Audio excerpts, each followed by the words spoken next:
अब एक और ग्रुप आपको हम दे रहे हैं, इस पर बल्कि लिखा देना चाहिए कि ये जो है एंटी वैक्सीनेशन ग्रुप है। एंटी वैक्सीनेशन ग्रुप में आपके पास थ्रूजा टॉप पे है, सलेशिया है, एपिस है,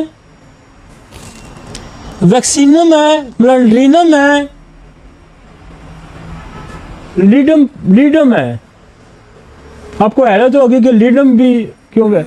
अब लीडम जो है बेसिकली लीडम का जो पॉइजनिंग होती है लीडम, तो लीडम हम टेटनस में भी इस्तेमाल करते हैं।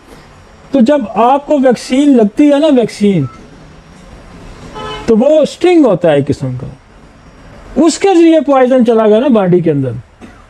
तो लीडम बेसिकली जब सुई या मेख चुभती है या कांटा चुभता है तो उसके जरिए, वैसे सुई चुभने से तो कुछ नहीं होता, वैसे तो मेख अगर बिल्कुल साफ सुथरी है तो हम करके कर लेंगे तो कुछ नहीं होगा, लेकिन जब वो इन्फेक्टेड होगी तो फिर उसने मसाइल पैदा करने।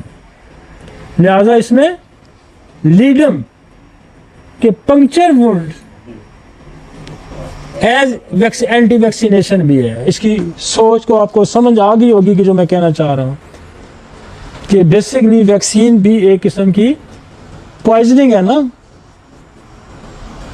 एक किस्म की पॉइजनिंग है, या एक किस्म का बैक्टीरिया उसके आपके अंदर दाखिल, एक किस्म का वायरस आपके अंदर कमज़ोर दाखिल किया जा रहा था, उसकी पिंचिंग से उससे के जरिए दाखिल हो रहा था। लीडम भी इसकी कितनी बड़ी रेंज आपके। फिर MMR है, जो मीजल मम्स का वैक्सीन है, MMR है। फिर यह भी हो सकता है कि जो भी वैक्सीन उसको लगी है, जो भी वैक्सीन, इन्फ्लुएंजा की वैक्सीन लगती है, आपकी पेप्लोमा वायरस की वैक्सीन लगती है, ह्यूमन पेप्लोमा वायरस जो है, जो बेसिकली वायरल आपके वॉर्ड्स पैदा करता है, अमेरिका में इसकी वैक्सीन लगती है, और वो हमारे पास पोटेंशियल में आया हुआ है पेप्लोमा वायरस।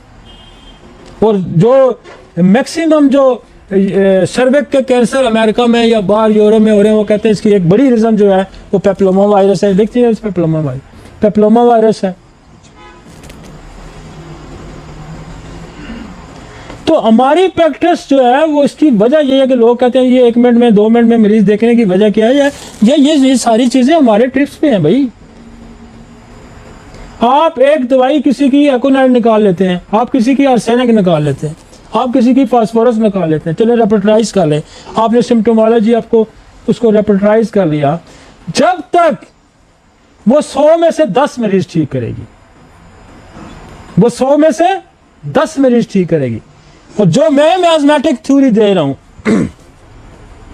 जो मैं नसोड की प्रैक्टिस आपको बता रहा हूं, वो 100 में से 80, 90, 100 मरीज ठीक करेगी।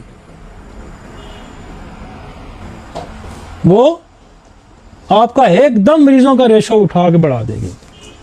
और जिसको एक्यूरेट नसोड लगा होगा, एक्यूरेट मैथमेटिक नसोड लगा होगा, आपको सेकंड बात होगा दवाई की भी जरूरत। मरीज कहता है जो आपने वो पहली पूरी दी थी ना, मैं तो उसी से मुझे फर्क पड़ गया था, उसने ट्यूबर खाई थी या मेडोलिनम खाई थी या कोई भी खाई थी। अब इन्फ्लुएंजा जो है, हर साल यूरोप में हर साल इन्फ्लुएंजा की वैक्सीन लगती है। इन्फ्लुएंजा ने कई लाख बंदे मारे हैं, लेकिन जहां लंग्स के डिजीजेस आएंगी, रेस्पिरेटरी ट्रैक की डिजीजेस आएंगी। रेस्पिरेटरी ट्रैक जो है आपका नोज से शुरू हो जाता है, तो रेस्पिरेटरी ट्रैक में इन्फ्लुएंजा का बड़ा रोल है। रेस्पिरेटरी ट्रैक में RS वायरस, एक वायरस है, RS वायरस आजकल बहुत फैला हुआ है। फिर आपका एक जो है NS बैरी है, वायरस है, ये भी ओस्लियोकोकस जिसको कहते हैं, ये भी बहुत फैला हुआ है। इसका भी नसोड हमारे पास है।